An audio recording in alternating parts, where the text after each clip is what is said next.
अपनी की हुई भागवतक वृत्त तपस्या साधना दान पुण्य कभी अपने मुख से उच्चारण नहीं करना चाहिए। दूसरा प्रशंसा करें तो कानों में अंगुली दे देनी चाहिए। नहीं सुनना चाहिए। नहीं, सुकृत नष्ट हो जाते हैं। साधन का जो फल है वो आपको फिर नहीं प्राप्त होगा। प्रशंसा अपने मुख से करने से बचें और दूसरे के मुख से प्रशंसा सुनने से बचें। दूसरे की निंदा अपने मुख से करने से बचें और दूसरे के मुख से सुनने से बचें। अपनी निंदा आनंद पूर्वक सुनें। अपनी निंदा करने वाले का सम्मान करें। अपनी प्रशंसा स्वयं ना करें। दूसरा जो अपनी प्रशंसा करे उसका सम्मान ना करें। यह भागवतक सिद्धांत बहुत उल्टा है। इसे जल्दी सांसारिक प्राणी नहीं समझ पाते। सांसारिक प्राणी जो हमारे अनुकूल चले, प्रशंसा करे, हम उसको आदर देंगे। लेकिन भगवत भक्त ऐसा नहीं करेगा। अनुकूल चलने वाले के प्रति, प्रशंसा करने वालों के प्रति, नमस्कार करने वालों के प्रति उदासीन वृत्ति रहती है। अपमान निंदा करने वालों के प्रति प्रिय भाव रहता है। बिल्कुल उल्टा, बिल्कुल उल्टा। संसार में अपमान निंदा करने वाले के प्रति तिरस्कार भावना रहती है। सम्मान, प्रियता, अनुकूलता, इसके लिए फिर हृदय में आदर बुद्धि होती है। ओ, ये तो बहुत अच्छा आदमी, ये है सांसारिक भाव। परमार्थ बिल्कुल इससे उल्टा है। इसको धारण कीजिएगा। अपनी प्रशंसा कभी अपने मुख से ना करें। अपनी प्रशंसा जब कोई कर रहा हो, दूसरा तो कान में अंगुली दे दे, सुने ना। दूसरे की निंदा कभी अपने मुख से ना करें। कोई दूसरा कर रहा हो तो कान में उंगली दे दे। अपनी जब कोई निंदा कर रहा हो तो प्यार भरकर सुनना चाहिए। कैसा लगता है? अपनी जब कोई निंदा कर रहा हो और हम प्रियता में भरकर सुने। भगवान की कितनी कृपा है। आज मुझे सहनशील बनाने के लिए कैसा सुंदर प्रयोग कर रहे हैं। हम मुस्कुराकर अपनी निंदा सुने। अपनी निंदा करने वाले का आदर करें। तब हमारे जो सुकृत होंगे वह प्रियालाल कृपा करके सार्थक कर देंगे। सुकृतों का सार्थक होना है। प्रियालाल करुणा करके हमारे नेत्रों में झलकने लगे। हमारा मन उनकी स्मृति में, उनके नाम जप में निरंतर लग जाए। श्रीपाद कह रहे हैं, ये सदैव श्यामा श्याम वृंदावन में खेलते रहते हैं। जितने अविद्याय धाम है, मायाकृत लोकों को अविद्याय कहते हैं। एक विद्यामय है। कैलाश, साकेत, वैकुंठपुरी, द्वारिका, ये सब दिव्य विद्या में है। कह रहे विद्यामय और अविद्या में, इन सबसे परे यह महाप्रेममय श्री वृंदावन धाम है। इस 7 धामों का मूल वृंदावन का जो प्रेम रस है, ये बिना श्री जी की कृपा से नहीं मिलता। आपका वृंदावन आना, वृंदावन दर्शन करना, वृंदावन वास करना, सत्संग मिलना, ये केवल श्री जी की कृपा से है। अब विश्वास करो, जब श्री जी ने इतनी कृपा कर दी है तो वो मिलने वाली पूरी वृत्ति बना दी। अब मिलना बाकी है। ये आपको संभालना है। सबकी कृपा आपके ऊपर है। अब आपको अपनी कृपा अपने ऊपर कर लेनी है। अपनी कृपा गलत आचरणों वाले मन को धिक्कारना, सही संग, सही विचार, सही क्रिया, इसका आदर करना जो शास्त्र प्रमाणित है। ये अपने ऊपर कृपा आप कर रहे हैं। भगवान नाम जप करना, भगवान लीला गुणानुवाद, भगवत भक्तों के चरित्र, भगवत भक्तों का संग, दूसरों की परोपकार भावना, परहित भावना, इसका आदर करो।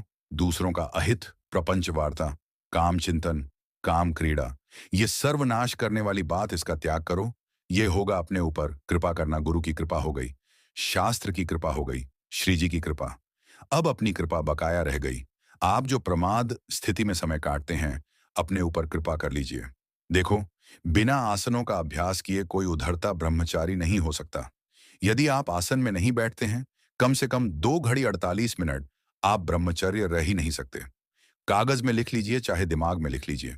यह अनुभव गम में बातें कह रहे हैं। आप प्राण वायु का संशोधन नहीं करते हैं। आप अंदर मंत्र नहीं चलाते हैं। आप ब्रह्मचर्य रह ले, असंभव बात है। बिना किसी क्रिया के उसका पतन हो जाएगा। सिद्धासन उधरेता ब्रह्मचारी जी के लिए अत्यंत आवश्यक है। आदर का पात्र वही है जो उधरेता हो जाता है। अगर सिद्धासन में नहीं बैठे तो उधरेता की गुंजाइश ही नहीं है। प्राण संशोधन नहीं है तो निरंतर मंत्र वृत्ति चला ही नहीं सकते, क्योंकि स्थूल प्राण है। मंत्र तो सूक्ष्म प्राण में निरंतर चलते हैं। हमारी प्रार्थना है, सेवा करो 24 घंटे में 1 घंटा ही सही, पर जवान साधक को सिद्धासन और पद्मासन का अभ्यास करना चाहिए। जिस समय हम 24 मिनट कुआ करेंगे, आसन में बैठकर, तो हमारे शरीर में भयंकर पीड़ा होगी। जांघों में हर नस नाड़ी में वह पीड़ा बड़ी अमृतमयी होती है। शरीर को निरोग कर देती है, चर्बी को भस्म कर देती है, वायु को शांत करके सूक्ष्म करती है। जो आसनों पर बैठने वाला है, ब्रह्मचारी है, प्राण संशोधन प्राणायाम के द्वारा करता है। बहुत सुंदर मंत्र चलता है, निरंतर जवान जवान साधक हैं। झुक के बैठना, दीवाल का आश्रय ले लेना, शरीर का रोग ग्रसित हो जाना, ये सूचना देते हैं कि आप ब्रह्मचर्य की हानि किए हैं। आपका आहार ठीक नहीं है, आपकी साधना ठीक नहीं है।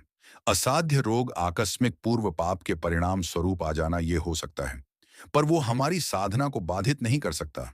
प्रारब्ध साधना को बाधित नहीं कर सकता। ध्यान रखना, प्रारब्ध आया है उसको भोगेंगे।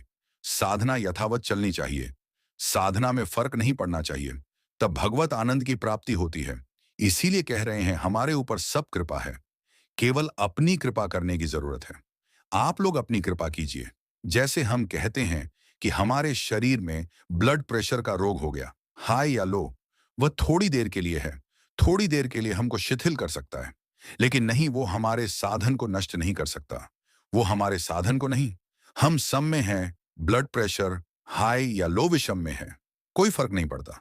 और हम विषम चिंतन करते हैं तो ये सब सही भी हो तो गलत है। हमारा विचार हमारी साधना प्रारब्ध नहीं बाधित कर सकता। ध्यान रखना, प्रारब्ध पाप कर्म का परिणाम है। वर्तमान की हमारी साधना भागवतक है। हमारी भागवतक साधना को आच्छादित कर दें।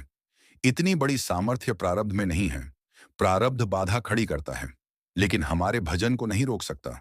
हमारी भागवतक उन्नति को नहीं रोक सकता, लेकिन हम लोग इससे बेपरवाह से नजर आते हैं।